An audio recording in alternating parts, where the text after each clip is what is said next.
ನಮಸ್ಕಾರ ಸ್ನೇಹಿತರೆ. ತಮಸೋಮ ಜ್ಯೋತಿರ್ಗಮಯ ಚಾನಲ್ಗೆ ತಮ್ಮೆಲ್ಲರಿಗೂ ಸ್ವಾಗತ. ಈ ದಿನ ನಾನು ಶ್ರೀ ಸಾಯಿ ಸಚ್ಚರಿತೆಯ 34ನೇ ಅಧ್ಯಾಯದ ಬಗ್ಗೆ ನಿಮಗೆ ತಿಳಿಸ್ಕೊಡ್ತೀನಿ. ಈ ಹಿಂದೆ 33ನೇ ಅಧ್ಯಾಯದಲ್ಲಿ ಬಾಬಾರವರ ಉದಿಯ ಮಹತ್ವದ ಬಗ್ಗೆ ಹೇಳಿದ್ದೆ. ಈ ಅಧ್ಯಾಯದಲ್ಲಿಯೂ ಉದಿಯ ಮಹತ್ವದ ಮುಂದುವರಿದ ಭಾಗವನ್ನು ನಿಮಗೆ ಹೇಳ್ತೀನಿ. ಇದರಲ್ಲಿ ಕರುಳು ಹುಣ್ಣು, ಹಾಗೆ ಡಾಕ್ಟರ್ ಪಿಳ್ಳೆ ಅವರ ಬಗ್ಗೆ, ಶ್ಯಾಮ ಅವರ ನಾದಿನಿ ಮತ್ತು ಇರಾಣಿ ಹುಡುಗಿ, ಹಾಗೆ ಹರ್ದಾದ ವೃದ್ಧರೊಬ್ಬರು ಮತ್ತು ಮುಂಬಯಿಯ ಮಹಿಳೆ, ಇವರೆಲ್ಲರ ಕಥೆಯನ್ನು ಹೇಮಾಡ ಪಂತರು ತಿಳಿಸ್ಕೊಟ್ಟಿದ್ದಾರೆ. ಉದಿಯು ಎಷ್ಟು ಗುಣಕಾರಕ ವಸ್ತು ಅನ್ನೋದನ್ನು ಈ ಅಧ್ಯಾಯದಲ್ಲಿ ಮತ್ತೆ ವಿವರವಾಗಿ ಹೇಳಲಾಗಿದೆ. ಈಗ ಕರುಳು ಹುಣ್ಣಿನ ಒಂದು ಘಟನೆಯನ್ನು ನೋಡೋದಾದರೆ, ನಾಸಿಕ ಜಿಲ್ಲೆಯ ಮಾಲೇಗಾವದಲ್ಲಿ ಪದವೀಧರರಾದ ಡಾಕ್ಟರರು ಒಬ್ಬರಿದ್ದರು. ಅವರ ತಂಗಿಯ ಮಗನು ಕರುಳು ಹುಣ್ಣಿನ ರೋಗದಿಂದ ನರಳುತ್ತಾ ಇದ್ದ. ಡಾಕ್ಟರರು ಮತ್ತು ಇತರ ವೈದ್ಯರು ಅನೇಕ ಥರದ ಔಷಧಿಗಳನ್ನು ಕೊಟ್ಟರು. ಅವನಿಗೆ ಶಸ್ತ್ರಚಿಕಿತ್ಸೆ ಸಹ ಆಯಿತು. ಆದರೂ ಗುಣ ಕಂಡು ಬರಲೇ ಇಲ್ಲ. ಎಲ್ಲ ರೋಗಗಳನ್ನು ತಮ್ಮ ದೃಷ್ಟಿ ಮಾತ್ರದಿಂದಲೇ ಗುಣಪಡಿಸಬಲ್ಲ ಶ್ರೀ ಸಾಯಿಬಾಬಾ ಅವರ ಬಳಿಗೆ ಹೋಗೋದಕ್ಕೆ ಅವರ ಕೆಲವು ಸ್ನೇಹಿತರು ಸಲಹೆ ನೀಡಿದರು. ಆದುದರಿಂದ ಅವರು ತಮ್ಮ ಪತ್ನಿ ಮತ್ತು ಮಗನೊಂದಿಗೆ ಶಿರಡಿಗೆ ಬಂದರು. ಮಗನನ್ನು ಬಾಬಾ ಅವರ ಚರಣಾರವಿಂದಗಳಲ್ಲಿ ಇಟ್ಟು ಪ್ರಾರ್ಥಿಸಿದರು.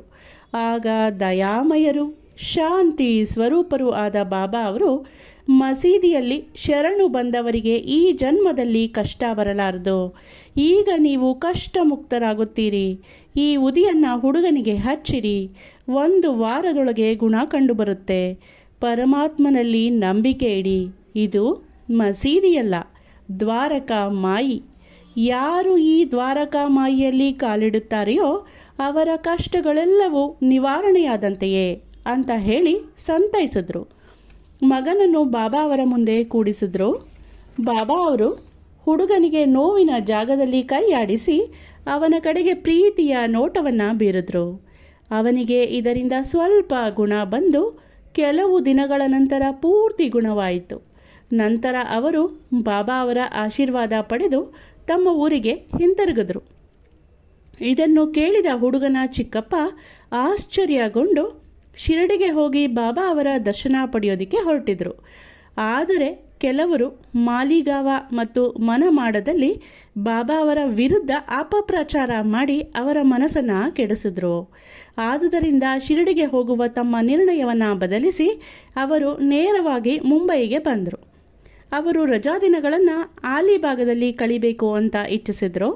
ಆದರೆ ಅವರು ಮುಂಬಯಿಯಲ್ಲಿ ತಂಗಿದ್ದಾಗ ಸತತವಾಗಿ 3 ದಿನ ರಾತ್ರಿ ಇನ್ನೂ ನನ್ನನ್ನು ನಂಬಲಾರೆಯಾ ಅನ್ನೋ ಧ್ವನಿ ಅವರಿಗೆ ಕೇಳಿಸ್ತು. ಆಗ ಅವರು ಅವರ ಮನಸ್ಸನ್ನು ಬದಲಾಯಿಸಿಕೊಂಡು ಶಿರಡಿಗೆ ಹೊರಡೋದಕ್ಕೆ ನಿರ್ಧರಿಸಿದ್ರು. ಆದರೆ ಅಂದು ಅವರು ಬಹಳ ರೋಗದಿಂದ ನರಳುತ್ತಾ ಇದ್ದ ಒಬ್ಬ ರೋಗಿಯನ್ನು ಉಪಚರಿಸಬೇಕಾಗಿತ್ತು. ಆದ್ದರಿಂದ ಶಿರಡಿಗೆ ಹೋಗುವುದನ್ನು ಸ್ವಲ್ಪ ಮುಂದೂಡಬೇಕಾಗತ್ತೆ ಅಂತ ಅವರು ಭಾವಿಸಿದ್ರು. ಆಗ ತಕ್ಷಣವೇ ಅವರು ಈ ದಿವಸವೇ ರೋಗಿಗೆ ಗುಣವಾದರೆ ನಾಳೆನೇ ಶಿರಡಿಗೆ ಹೊರಡ್ತೀನಿ ಅಂತ ಮನಸ್ಸಿನಲ್ಲಿ ನಿರ್ಣಯ ಮಾಡಿಕೊಂಡ್ರು. ಅದೇ ಕ್ಷಣದಲ್ಲಿಯೇ ರೋಗಿಗೆ ಜ್ವರ ಕಡಿಮೆಯಾಗಿ ಸಾಮಾನ್ಯ ಸ್ಥಿತಿಗೆ ಬಂದ. ಆಗ ಅವರು ತಮ್ಮ ನಿರ್ಧಾರದಂತೆ ಶಿರಡಿಗೆ ಹೊರಟರು. ಮಸೀದಿಯನ್ನು ಪ್ರವೇಶಿಸಿ ಬಾಬಾ ಅವರ ದರ್ಶನ ಪಡೆದು ನಮಸ್ಕಾರ ಮಾಡಿದ್ರು. ಅಲ್ಲಿ ಅವರು 4 ದಿನ ಇದ್ದು ನಂತರ ಬಾಬಾ ಅವರ ಉದಿಯನ್ನು ಆಶೀರ್ವಾದವನ್ನು ಪಡೆದು ಹಿಂತಿರುಗಿದ್ರು. ಅಲ್ಲಿಂದ ಬಂದ 15 ದಿನಗಳಲ್ಲಿಯೇ ಅವರಿಗೆ ವಿಜಾಪುರಕ್ಕೆ ಮೇಲಿನ ಹುದ್ದೆಗೆ ವರ್ಗವಾಯಿತು. ಈ ರೀತಿ ಅವರಿಗೆ ಬಾಬಾ ಅವರಲ್ಲಿ ಭಕ್ತಿ ನೆಲೆಗೊಂಡಿತು. ಈಗ ಡಾಕ್ಟರ್ ಪಿಳ್ಳೆ ಅವರ ಅನುಭವವನ್ನು ನೋಡೋಣ. ಡಾಕ್ಟರ್ ಪಿಳ್ಳೆಯವರು ಬಾಬಾ ಅವರ ಆತ್ಮೀಯ ಭಕ್ತರಾಗಿದ್ದರು. ಬಾಬಾ ಅವರು ಅವರನ್ನು ಬಹಳವಾಗಿ ಪ್ರೀತಿಸ್ತಾ ಇದ್ದರು ಮತ್ತು ಅವರಿಗೆ ಬಾವು ಅಂತ ಕರೀತಾ ಇದ್ದರು.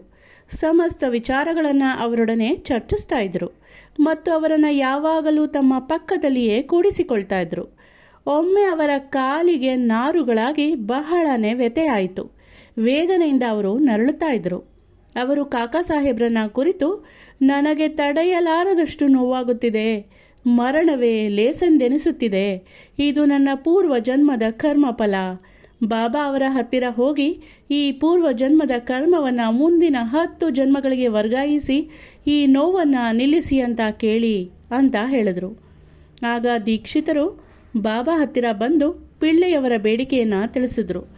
ಆಗ ಕರುಣೆಯಿಂದ ಬಾಬಾ ಅವರಿಗೆ ಧೈರ್ಯವಾಗಿ ಇರುವಂತೆ ಹೇಳು, ಮುಂದಿನ 10 ಜನ್ಮಗಳೇಕೆ, ಇನ್ನು ಕೇವಲ 10 ದಿನ ನೋವು ತಡೆದರೆ ಸಾಕು. ಪ್ರಾಪಂಚಿಕ ಮತ್ತು ಪಾರಮಾರ್ಥಿಕ ಸುಖಗಳನ್ನು ನೀಡಲು ನಾನಿರುವಾಗ ಅವನು ಏಕೆ ಮರಣವನ್ನು ಇಚ್ಛಿಸಬೇಕು?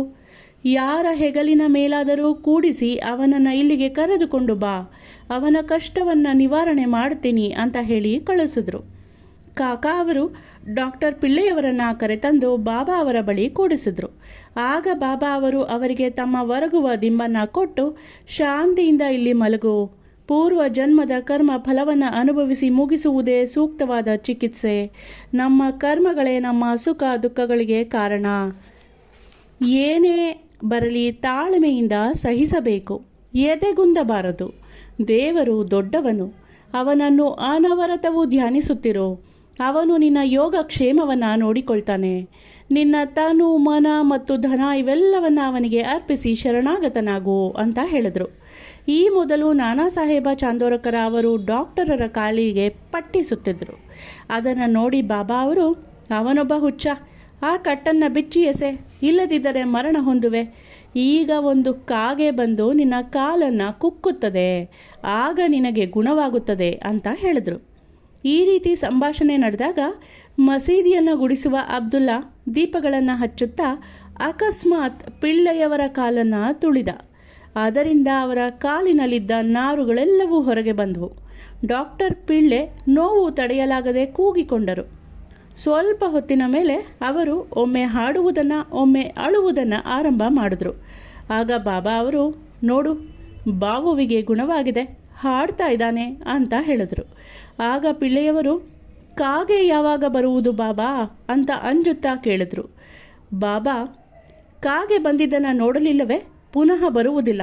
ಅಬ್ದುಲ್ಲನೇ ಕಾಗೆ. ಈಗ ನೀನು ವಾಡಾಕ್ಕೆ ಹೋಗಿ ವಿಶ್ರಮಿಸಿಕೊ, ಗುಣವಾಗುತ್ತದೆ ಅಂತ ಹೇಳಿ ಕಳುಹಿಸಿಕೊಟ್ರು.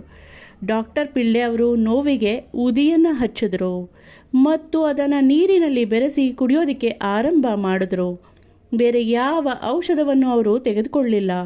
10 ದಿನಗಳ ಒಳಗೆ ಅವರು ಪೂರ್ಣ ಗುಣ ಹೊಂದಿದ್ರು. ಈಗ ಶ್ಯಾಮ ಅವರ ನಾದಿನಿಯ ಅನುಭವವನ್ನು ನೋಡೋಣ. ಶ್ಯಾಮ ಅವರ ಕಿರಿಯ ಸಹೋದರರಾದ ಬಾಪೂಜಿ ಸಾವುಲ್ ಬಾವಿ ಊರ ಹತ್ತಿರ ವಾಸಿಸ್ತಾ ಇದ್ರು. ಒಂದು ಸಾರಿ ಅವರ ಪತ್ನಿಗೆ ಪ್ಲೇಗ್ ಅಂಟಿಕೊಂಡ್ಬಿಡ್ತು. ಜ್ವರ ಬಹಳವಾಗಿತ್ತು, ಪ್ಲೇಗ್ ಗುಳ್ಳೆಗಳು ಬೆಳೆದಿದ್ವು. ಆಗ ಬಾಪೂಜಿ ಶಿರ್ಡಿಯಲ್ಲಿ ಅಣ್ಣ ಶ್ಯಾಮ ಅವರ ಬಳಿಗೆ ಓಡಿ ಹೋಗಿ ಸಹಾಯವನ್ನು ಅಪೇಕ್ಷಿಸಿದ. ಆಗ ಅವರು ಗಾಬರಿಗೊಂಡು ಕೂಡಲೇ ಬಾಬಾ ಅವರ ಹತ್ತಿರ ಹೋಗಿ ಪ್ಲೇಗನ್ನು ಗುಣಪಡಿಸುವಂತೆ ಇಬ್ಬರು ಬೇಡಿಕೊಂಡ್ರು. ಆಗ ಬಾಬಾ, ಈಗ ಬಹಳ ರಾತ್ರಿಯಾಗಿದೆ, ನೀನು ಹೋಗಬೇಡ, ಅವಳಿಗೆ ಸ್ವಲ್ಪ ಉದಿ ಕಳುಹಿಸಿಕೊಡು. ಜ್ವರಕ್ಕೆ ಮತ್ತು ಗುಳ್ಳೆಗಳಿಗೆ ಏಕೆ ಹೆದರಬೇಕು? ದೇವರೇ ನಮ್ಮ ಗುರು, ತಂದೆ, ಅವಳಿಗೆ ಗುಣವಾಗುವುದು. ಈಗ ಊರಿಗೆ ನೀನು ಹೋಗಲೇಬೇಡ, ಬೆಳಗ್ಗೆ ನೋಡಿಕೊಂಡು ಕೂಡಲೇ ಮರಳಿ ಬಾ ಅಂತ ಶ್ಯಾಮ ಅವ್ರಿಗೆ ಹೇಳಿದರು. ಶ್ಯಾಮ ಅವರಿಗೆ ಬಾಬಾ ಅವರ ಉದಿಯಲ್ಲಿ ಪೂರ್ಣ ವಿಶ್ವಾಸವಿತ್ತು. ಆದುದರಿಂದ ತಮ್ಮನಿಗೆ ಉದಿಯನ್ನು ಕೊಟ್ಟು ಕಳುಹಿಸಿದ್ರು. ಆ ಗುಳ್ಳೆಗಳ ಮೇಲೆ ಅದನ್ನು ಹಚ್ಚಿ ಸ್ವಲ್ಪ ಉದಿಯನ್ನು ನೀರಿಗೆ ಬೆರೆಸಿ ರೋಗಿಗೆ ಕೊಡಲಾಯಿತು. ಆ ಕ್ಷಣವೇ ರೋಗಿಗೆ ಮೈಯೆಲ್ಲ ಬೆವರು ಬಂದು ಜ್ವರ ಕಡಿಮೆಯಾಗಿ ನಿದ್ರೆ ಬಂತು. ಮರುದಿನ ಬೆಳಗ್ಗೆ ಜ್ವರ ಮಾಯವಾಗಿ ಮನೆ ಕೆಲಸದಲ್ಲಿ ತೊಡಗಿದ ಅವಳನ್ನು ನೋಡಿ ಬಾಪೂಜಿಯವರು ಆಶ್ಚರ್ಯಗೊಂಡರು. ಅದೇ ದಿನ ಬೆಳಗ್ಗೆ ಶ್ಯಾಮ ಬಾಬಾ ಅವರ ಅಪ್ಪಣೆ ಪಡೆದು ಬಂದು ಅವಳು ಚಹಾ ಮಾಡುತ್ತಿದ್ದುದನ್ನು ನೋಡಿ ಆಶ್ಚರ್ಯಪಟ್ಟರು. ತಮ್ಮನನ್ನು ಕೇಳಲಾಗಿ ಉದಿಯಿಂದ ಅವಳಿಗೆ ಸಂಪೂರ್ಣ ಗುಣವಾಯಿತು ಅಂತ ಹೇಳಿದ್ರು. ಆಗ ಬೆಳಗ್ಗೆ ಹೋಗಿ ಕೂಡಲೇ ಮರಳಿ ಬಾ ಅಂತ ಬಾಬಾ ಅವರು ಹೇಳಿದ ಮಾತಿನ ಮರ್ಮವನ್ನು ಶ್ಯಾಮ ತಿಳಿದುಕೊಂಡರು. ಶ್ಯಾಮ ಚಹಾ ಕುಡಿದು ಶಿರಡಿಗೆ ಹಿಂತಿರುಗಿ ಬಾಬಾ ಅವರಿಗೆ ವಂದಿಸಿ, ಹೇ ದೇವ, ನಿಮ್ಮ ನಾಟಕವೇನು? ನೀವೇ ಮೊದಲು ಬಿರುಗಾಳಿಯನ್ನೆಬ್ಬಿಸಿ ನಂತರ ನೀವೇ ಅದನ್ನು ಶಾಂತ ಮಾಡುತ್ತೀರಿ ಅಂತ ಹೇಳೋದಕ್ಕೆ ಬಾಬಾ, ಕರ್ಮದ ದಾರಿ ಬಹಳ ರಹಸ್ಯವಾದುದು. ನಾನೇನೂ ಮಾಡದಿದ್ದರೂ ಅವರವರ ಅದೃಷ್ಟದಂತಾಗುತ್ತದೆ. ಅದಕ್ಕೆ ನಾನು ಅವುಗಳ ವೀಕ್ಷಕನು ಮಾತ್ರ. ಪರಮಾತ್ಮನೇ ಸರ್ವ ನಾಟಕ ಸೂತ್ರಧಾರಿ. ಅವನು ದಯಾಮಯನು. ನಾನೇನು ದೇವರೂ ಅಲ್ಲ ಅಥವಾ ಪರಮಾತ್ಮನೂ ಅಲ್ಲ. ನಾನು ಅವನ ಸೇವಕ. ಯಾವಾಗಲೂ ಅವನನ್ನೇ ಸ್ಮರಿಸುತ್ತೇನೆ.